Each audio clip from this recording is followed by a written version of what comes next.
বন্ধুরা, আজকে প্রবাসে কতটুকু কষ্ট করি সেটাই তোমাদেরকে দেখাবো। প্রবাসে আর আমাদের দেশে থাকা অনেক তফাৎ। তো প্রবাসে জীবনটা কেমন করে কাটছে, আমাদের কতটুকু কষ্ট করছি, কি কি কাজ করতে হয় প্রবাসে এসে, সেগুলোই আজকে এই ভিডিওর মাধ্যমে তুলে ধরবো।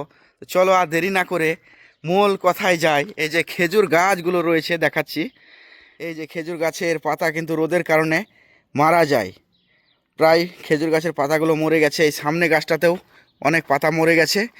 আর এখন 6:30 বাজছে। 6:30টার সময়তে উঠে এই খেজুরের পাতাগুলো বিশেষ করে আমাকে কেটে ফেলে দিতে হবে, যাতে এই গাছটা দেখতে ভালো লাগে। সেই জন্য এই মরা পাতাগুলো এখন আমি কেটে ফেলে দেবো। এখন খেজুরের পাতা তো কাটা হয়ে গেছে। আর এই যে গাছগুলো রয়েছে, এই গাছের পাতা অনেক পড়েছে। ফার্ম হাউসে থাকলে কিন্তু এই পাতাগুলোকে গোছাতে হবে, তাই গুছিয়ে রাখা হয়েছিল আগে থেকেই। এবার এই পাতাগুলোকে ফেলে দেওয়ার পালা। এই যে বেলচে নিয়ে এসেছি, এই বেলচেতে করে তুলে নেব আরাবিয়াতে। এখন সাদা পয়রা ধরে খাঁচায় নিয়ে এসেছি জবাই করার জন্যে। অনেকে হয়তো মনে করে যে এই সাদা পায়রা খাওয়া হয় না, কিন্তু সৌদি আরবে তো সাদা পায়রা খায়। তাছাড়াও আমরাও খাচ্ছি এখন সাদা পায়রা। এই যে একটা পায়রা বেরিয়ে গেছে খাঁচার মধ্যে থেকে, তাই ওটা ওদিক দিয়ে গিয়েছে। আর কিছু পায়রা এই খাঁচার মধ্যে রয়েছে। এই যে এখন পায়রাগুলো পরিষ্কার করা হয়ে গেল। তবে অনেকেই পায়রা খায় না, তাই অনেকের মনে হবে যে পায়রা কী করে খাচ্ছে এরা, কিন্তু পায়রা খুব পুষ্টিকর জিনিস। পানিগুলো ঝরতে দিয়েছি পায়রা থেকে, পায়রার মাংসটা ঝলসাতে হবে। তো এখন পানিগুলো ঝরুক, তারপরে পায়রার মাংসটা ঝলসাবো। তা করতে করতে পেঁয়াজ আদা রসুনগুলো কেটে নিই।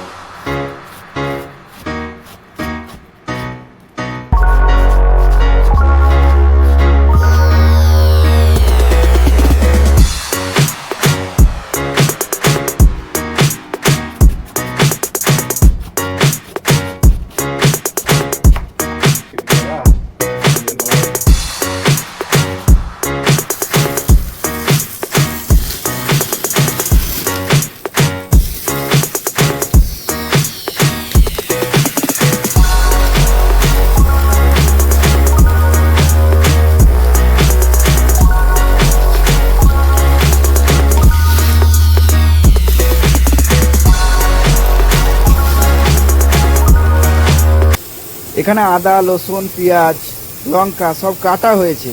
কাটাই হয়, কোটা হয় না, তাই তো ছোট ছোট ছোট ছোট করে কেটে এখানে রেখেছি।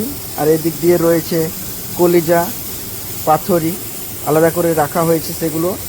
আর এদিক দিয়ে পায়রাগুলো ঝলসানো হয়ে গেছে। ভাত বসিয়েছি, প্রেসার কুকারে রয়েছে ডাল, ডাল সিদ্ধ হচ্ছে। সমস্ত জিনিস জোগাড় হয়ে গেছে, রান্নাটা করলেই হবে এবার। এখন বিকেল 6টা বাজছে। তো টাঙ্কিতে অনেকটাই পানি হয়ে গেছে। তো পানিটা কতটুকু ব্যবহার করতে হয় সৌদি আরবে সেটাই দেখছি।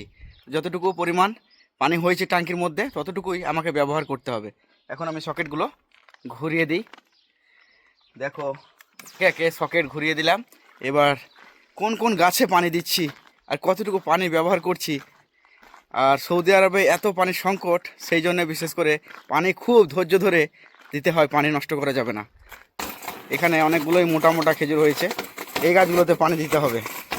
তো কতগুলো খেজুর গাছে পানি দিচ্ছি, আর কতগুলো খেজুর গাছে খেজুর ধরেছে সেটাই দেখাচ্ছি। এই যে এই লাইনে সবকটাই একরকম ধরেছে, দুটো বাদ দিয়ে। দুটো খেজুর গাছ সামনে বন্ধ করলাম পানি, আর বাদ বাকি সব খেজুর গাছেই খেজুর এসেছে, এগুলোতে দিতে হচ্ছে। আর এটা হচ্ছে পুরুষ খেজুর গাছ, তাই এটাতে পানি অল্প পরিমাণ দেবো, কেননা যাতে গাছটা ঠিকঠাক থাকে। বেশি পানি লাগবে না, তাই এটাতে চালিয়ে দিচ্ছি। ও দেখো বন্ধুরা, সমস্ত গাছে পানি দেবো না, এ কারণেই বলছি যে সৌদি আরবে তো প্রচুর পরিমাণ পানির সংকট, সকলেই জানো।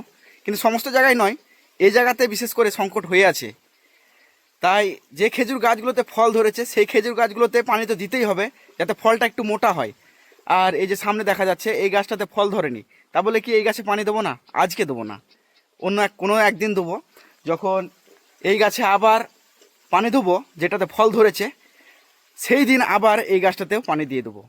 একদিন করে শুধু যে খেজুর গাছের ফল ধরেছে সেই গাছটাতে পানি দিই, আর একদিন বাদ দিয়ে ঠিক সমস্ত গাছে পানি দিই।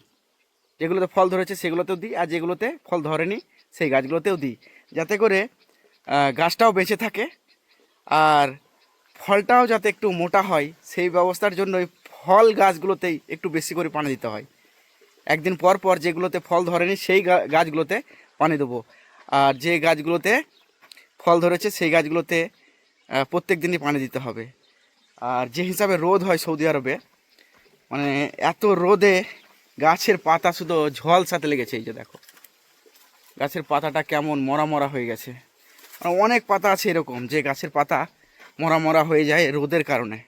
এই যে সামনে এই গাছটা কেমন হয়ে গেছে, পাতাটা সবুজ ধরনেরই নাইকো। এই যে টানছি তা কেটেও যাচ্ছে, শুকনো হয়ে গেছে একবারে, শুধু পানির জন্য। আর এখানে বিশেষ করে লবণ পানি বলে একটু সমস্যাটা বেশি হয়। যদি এই মিষ্টি পানি হতো তাহলে কিন্তু এতটা সমস্যা হতো না। তো এখানে পানিটা কেন জানি না উঠে না। অনেক জায়গাতেই পানি বেশ ভালোই উঠে মাটির তল থেকে, তবে এই জায়গাতে পানি উঠছে না, হয়তো আরও নিচের দিকে নামাতে হবে সেই জন্যেই। আর এখানে নিচের দিকে নামাতে গেলে পারমিশন নিতে হয় সরকার থেকে। তো এখানে যেহেতু পারমিশন না দিলে কিন্তু এই নিচে নামানো যাবে না। আমাদের দেশে তো সমস্ত জায়গাতেই যেখানে ইচ্ছে যার সেখানে কিন্তু মাটির তল থেকে পানি তুলে, কিন্তু এখানে হবে না, পারমিশন নিতে হবে তারপরে।